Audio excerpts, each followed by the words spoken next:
بسم اللہ الرحمن الرحیم۔ سیف الدین جب پوری طرح سلطان کی طرف متوجہ ہوا تب سلطان بولا اور کہنے لگا، سیف الدین، تو نے جو منصوبہ بندی کی تھی کہ لشکر کے 5 حصے کریں تو لشکر کے حصے 5 ہی رہیں گے۔ دشمن سے نمٹنے کے لیے تم نے یہ تجویز دی تھی کہ حسب سابق مرکزی حصے میں بائیں پہلو پر حسام الدین یوسف جبکہ دائیں پہلو کی کمانداری مبارز الدین چاولی کے پاس ہوگی اور تم مبارز الدین چاولی کے ساتھ دائیں جانب ہی رہو گے۔ یہاں تک کہنے کے بعد سلطان رکا، پھر اپنی بات کو آگے بڑھاتا ہوا وہ کہہ رہا تھا، سیف الدین میرے بھائی، دشمن ہم سے 2 طرح سے جنگی فریب کھیلنے کی کوشش کرے گا۔ پہلا یہ کہ جو لشکر انہوں نے گات میں بٹھایا ہوگا وہ ہمارے پڑاؤ پر حملہ آور ہو کر پڑاؤ میں قتل عام کرے گا اور ہمارے پورے لشکر کی توجہ پڑاؤ کی طرف کر کے اپنی کامیابی کا در کھولنے کی کوشش کرے گا۔ سیف الدین میرے بھائی، ہم نے اپنے لشکر کا پڑاؤ بالکل اپنے لشکر کے پیچھے رکھنا ہے۔ خداوند قدوس کو منظور ہوا تو ہم نے پسپا نہیں ہونا، دشمن کو پسپا کرنا ہے۔ ایسی صورت میں جبکہ ہمارا پڑاؤ بالکل ہمارے لشکر کے پیچھے ہوگا تو جو دشمن کا لشکر گات سے نکل کر حملہ آور ہوگا وہ ہمارے پڑاؤ پر حملہ آور ہونے کی جرت نہیں کرے گا بھی تو میرے عزیز بھائی، تم اور نجم الدین بہرام اپنے لشکر کے دائیں طرف ہوگے۔ تم حملہ آوروں کے خلاف جوابی کارروائی کرتے ہوئے نہ صرف یہ کہ ان کے ان قصد کو ناکام بنا سکتے ہو بلکہ ان پر حملہ آور ہو کر ان کا خاتمہ بھی کر سکتے ہو۔ اگر دشمن ہمارے پڑاؤ پر حملہ آور نہ ہوا اور اس نے ہمارے لشکر کے اس پہلو پر حملہ آور ہونا چاہا جس میں میرے بھائی تم ہوگے تو میں جانتا ہوں تم گات سے نکلنے والے دشمن کے لشکر سے خوب نمٹو گے۔ یہاں تک کہنے کے بعد سلطان دوبارہ رکا، کچھ سوچا، پھر سیف الدین کو مخاطب کرتے ہوئے وہ کہہ رہا تھا، سیف الدین، ان دونوں نقطۂ نظر کو سامنے رکھتے ہوئے میں تم سے یہ کہنا چاہتا ہوں کہ نجم الدین بہرام کو لشکر کا ایک حصہ دے کر پڑاؤ میں نہیں رکھنا چاہیے، بلکہ میں چاہتا ہوں کہ وہ تمہارے ساتھ رہے، تمہارے نائب کی حیثیت سے کام کرے اور دشمن کا وہ لشکر جو گات سے نکلے گا اگر پڑاؤ پر حملہ آور ہو تب بھی تم ان سے نمٹو، اگر وہ دائیں پہلو کو ہدف بنانا چاہے تب بھی ان پر حملہ آور ہو کر تم ان کا خاتمہ کر دو۔ میرے عزیز بھائی، اب بولو تمہارا کیا خیال ہے؟ ہلکا سا تبسم اس موقع پر سیف الدین کے چہرے پر نمودار ہوا، پھر سلطان کو مخاطب کر کے کہنے لگا، سلطان محترم، یہ بہت اچھی بلکہ بہت ہی اچھی تجویز ہے۔ جو کچھ آپ نے کہا ہے میرے خیال میں یہی آخری ہے۔ میں نجم الدین کو اپنے ساتھ رکھوں گا، اس طرح ہماری طاقت میں بھی اضافہ ہوگا اور نجم الدین میرے ساتھ بہترین انداز میں کام کر سکے گا۔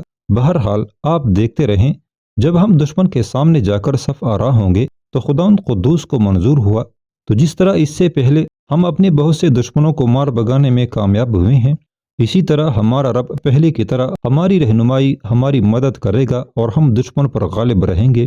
سیف الدین کا جواب سن کر سلطان عز الدین خاموش ہو گیا۔ اس کے بعد سلطان کے کہنے پر سیف الدین سلطان کے خیمے سے نکل گیا تھا۔ سلطان عز الدین اپنے لشکر کے ساتھ جب اناطولیہ کے مغربی اور جنوبی علاقوں کی یونانی حکمران لاسکری کے 2 بڑے سالاروں آرگش اور کولاک کے لشکر کے سامنے گیا تو سلطان ہی نہیں اس کے سالار بھی دنگ رہ گئے تھے، اس لیے کہ آرگش اور کولاک کے پاس جو لشکر تھا اس کی حیثیت عجیب تھی۔ جہاں تک نگاہ کام کرتی تھی آرگش اور کولاک کے لشکر کے خیمے نصب تھے۔ اس سے سلطان اور اس کے سالاروں نے اندازہ لگایا کہ دشمن کے لشکر کی تعداد کم سے کم ان سے 5 گنا زیادہ ہوگی۔ بہرحال سلطان نے وہاں پڑاؤ کرنے کا حکم دیا تھا۔ ساتھ ہی اس موقع پر سارے سالار سلطان کے گرد جمع ہو گئے تھے۔ گفتگو کا آغاز سیف الدین ابوبکر نے کیا، سلطان کو مخاطب کر کے کہنے لگا، سلطان محترم، دشمن کے پڑاؤ کی طرف دیکھتے ہوئے اس کی تعداد کا اندازہ آپ نے ہی لگا لیا ہوگا اور ہم بھی لگا چکے ہیں۔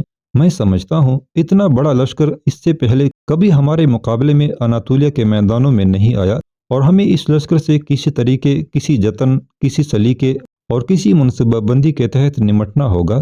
سیف الدین جب خاموش ہوا تب اس کی طرف غور سے دیکھتے ہوئے سلطان عز الدین بول پڑا، سیف الدین میرے بھائی، دشمن کے لشکر کو دیکھتے ہوئے میں اب اپنی منصوبہ بندی میں تبدیلی کرنا چاہوں گا۔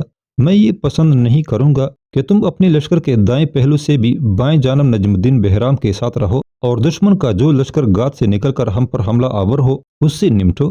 میرے بھائی، اگر ہم ایسا کرتے ہیں تو ہمارے لشکر کے اندر ضعف اور کمزوری کے آثار پیدا ہوں گے اور دشمن کے لشکری ہم پر چڑھ دوڑیں گے اور ہماری کم تعداد کو دیکھتے ہوئے ان کے حوصلے بڑھ جائیں گے۔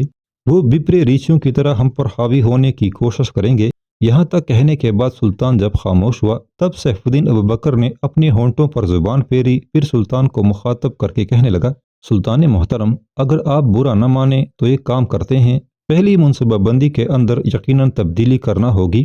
یہاں تک کہتے کہتے سیف الدین کو رک جانا پڑا، اس لیے کہ ایک مخبر ان کے پاس آیا۔ بلند آواز میں اس نے سلام کیا۔ سلطان اور سالار پہچان گئے کہ وہ ان کا مخبر ہے، لہٰذا وہ سیدھا سلطان کے پاس آیا اور دھیمے لہجے اور ایک طرح کی رازداری میں کہنے لگا، سلطان محترم، میں دشمن کے لشکر کی تعداد کا اندازہ لگا چکا ہوں۔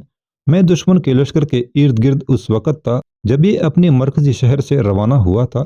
اس کی تعداد کم از کم ہمارے لشکر سے 6 گنا سے کم نہیں ہے، اور پھر انہوں نے ایک منصوبہ بندی بنائی ہے۔ لشکر کا ایک حصہ وہ اپنے پڑاؤ کی حفاظت پر مقرر کریں گے، اور ساتھ میں یہ بھی بتاتا جاؤں کہ لشکر کو وہ 6 حصوں میں تقسیم کریں گے۔ ایک حصہ جب پڑاؤ کی حفاظت پر مقرر ہو جائے گا تو باقی 5 رہیں گے، پانچوں کے پانچوں ہم سے ٹکرائیں گے، اور تھوڑی دیر کی جنگ کے بعد 3 حصے سامنے رہ کر جنگ میں مصروف رہیں گے۔ اتنی دیر تک ان کا وہ لشکر جو گات میں ہوگا وہ نکلے گا اور ہمارے لشکر کے ایک پہلو پر حملہ آور ہوگا۔ چنانچہ 3 کے بعد جو 2 حصے ان لشکریوں کے رہ جائیں گے وہ دائیں بائیں سے بڑی تیزی سے آگے بڑھیں گے، ہم پر حملہ آور ہوتے ہوئے ہمارے لشکر کا گھیراؤ کریں گے۔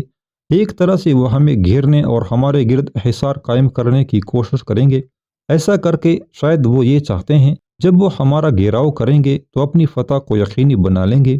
یہاں تک کہنے کے بعد وہ مخبر جب رکا تب اسے مخاطب کر کے سیف الدین کچھ کہنا ہی چاہتا تھا کہ اپنے ہونٹوں پر زبان پھیرتے ہوئے مخبر پھر بول اٹھا اور کہنے لگا، سیف الدین ابوبکر، میں خصوصیت کے ساتھ یہ کہوں گا کہ انہوں نے ایک عمدہ اور نایاب قسم کا تیغدان تیار کر رکھا ہے جو جنگ شروع ہونے سے پہلے میدان میں اترے گا اور آپ کو انفرادی مقابلے کی دعوت دے گا۔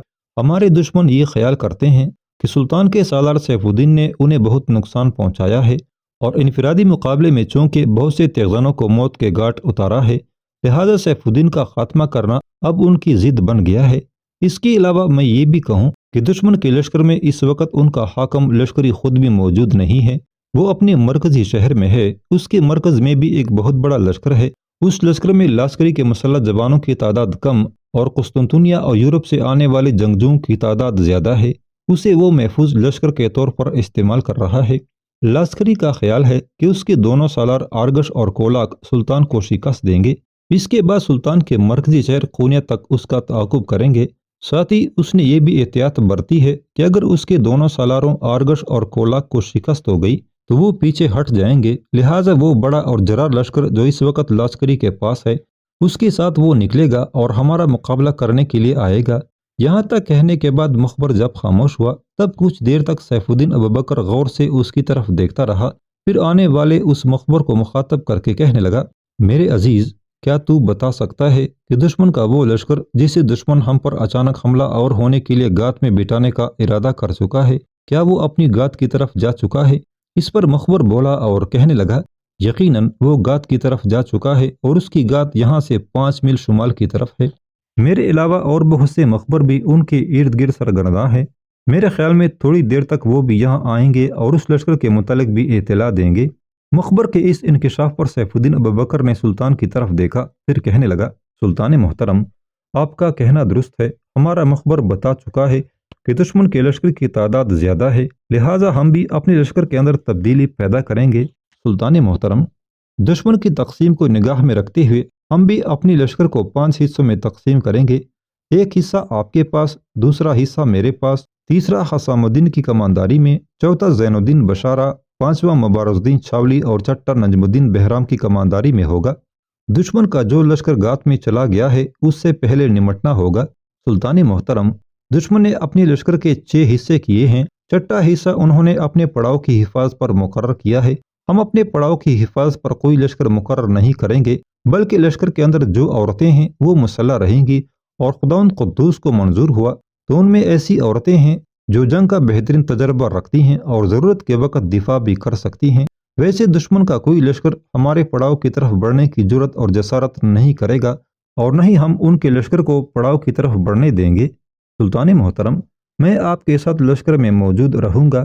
جب دوسرے مخبر ہمارے پاس پہنچ جاتے ہیں تب ان میں سے کچھ کو مقرر کیا جائے گا جو ہمارے لشکر کے ایک حصے کو اس لشکر کی طرف لے جائیں گے جو گات میں جا چکا ہے۔ اور آدھی رات کے وقت اس پر شب خون مارا جائے گا۔ یہ شب خون میں اور مبارز الدین چاولی ماریں گے۔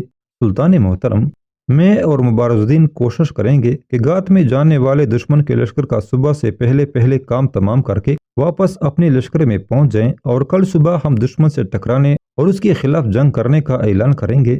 اس موقع پر میں آپ سے یہ بھی کہوں کہ دشمن کے لشکر میں جب ان کے گات میں جانے والے لشکر کے زخمی یا بچے کچھ جنگجو پہنچیں گے، اور جب وہ یہ انکشاف کریں گے کہ ان کا جو لشکر گات میں گیا تھا مسلمانوں کے کسی لشکر نے اس پر حملہ آور ہو کر اس کا کام تمام کر دیا ہے، تب دشمن کے لشکریوں کے حوصلے پست ہو جائیں گے اور ان میں ایک طرح کی بددلی پھیلے گی۔ اس سے ہم نے فائدہ اٹھانا ہے۔ یہاں تک کہنے کے بعد سیف الدین ابوبکر رکا۔ دوبارہ وہ سلطان کی طرف دیکھتے ہوئے کہہ رہا تھا، سلطان محترم، اس کے علاوہ ہمیں ایک کام کرنا ہوگا، اور اگر وہ کام ہم نے ایسن طریقے سے انجام دے دیا تو سلطان محترم، میں آپ کو یقین دلاتا ہوں فتح اور کامیابی ہماری ہوگی۔ اس موقع پر سلطان عز الدین کی آنکھوں میں ایک چمک پیدا ہوئی۔ غور سے سیف الدین کی طرف دیکھتے ہوئے کہنے لگا، میرے بھائی، تیرا اشارہ کس منصوبہ بندی کی طرف ہے؟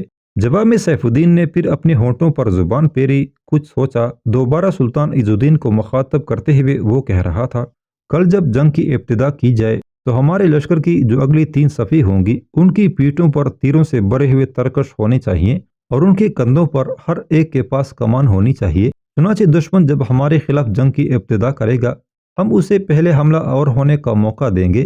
جب وہ ہماری طرف بڑھے گا تو ہماری پہلی صف زمین پر بیٹھ جائے گی، اس سے پچھلی صف گھٹنوں کے بل بیٹھے گی تاکہ وہ اپنی پہلی صف سے اونچے رہیں، اور تیسری صف کے لشکری کھڑے رہیں گے، اپنی کمانوں میں تیر چڑھا کر بالکل تیار رہیں گے۔ جب دشمن ہمارے تیروں کی زد میں آ جائے تو سلطان محترم، آپ تکبیریں بلند کریں گے۔ یہ تکبیریں ہمارے لشکریوں کے لیے اشارہ ہوگا کہ دشمن پر موسلا دھار بارش کی طرح تیر اندازی کرنی ہے۔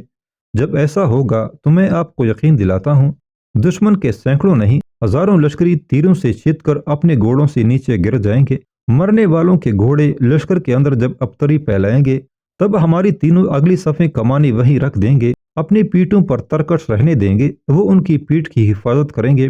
اس کے بعد ہم ایسے زوردار انداز میں دشمن پر حملہ کریں گے کہ انہیں بتائیں گے کہ ہم سے ٹکرانا آسان نہیں، ہمارا گھیراؤ کر کے ہم پر حاوی ہونا سہل نہیں، اور یہ کہ ہمارا گھیراؤ کرنا بھی اس قدر آسان نہیں جس قدر انہوں نے سمجھ لیا ہے۔ یہاں تک کہنے کے بعد سیف الدین ابوبکر جب خاموش ہوا تب سارے سالار ہی نہیں سلطان عز الدین بھی بے پناہ خوشی کا اظہار کر رہا تھا۔ پھر سیف الدین کو مخاطب کر کے کہنے لگا، سیف الدین میرے بھائی، یہ منصوبہ بندی پیش کر کے تم نے میرا دل خوش کر دیا ہے۔ اس پر عمل کر کے یقیناً ہم اپنے دشمن کو بدترین شکست دینے میں کامیاب ہو جائیں گے۔ اتنی دیر تک کچھ اور مخبر بھی وہاں پہنچ گئے۔ انہوں نے سلطان اور سارے سالاروں کو دشمن کے گات میں جانے والے لشکر سے متعلق تفصیل بتائی، جس کے جواب میں انہیں مخاطب کرتے ہوئے سیف الدین کہنے لگا، اب تم پڑاؤ میں جا کر آرام کرو، کھانا کھاؤ۔ آدھی رات کے وقت تم میں سے کچھ میرے اور مبارز الدین کے ساتھ جاؤ گے، دشمن کے اس لشکر تک ہماری رہنمائی کرو گے جو گات میں ہے۔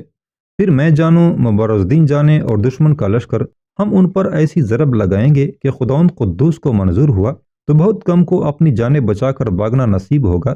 سلطان اس ساری تجویز سے متفق ہو گیا تھا۔ پھر سارے سالار سلطان کے ساتھ حرکت میں آئے اور اپنے پڑاؤ کی دیکھ بھال کے علاوہ لشکر کی تقسیم کے کام کو بھی آخری شکل دینے لگے تھے۔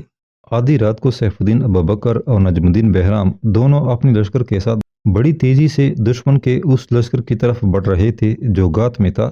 مخبر ان کی رہنمائی کر رہے تھے۔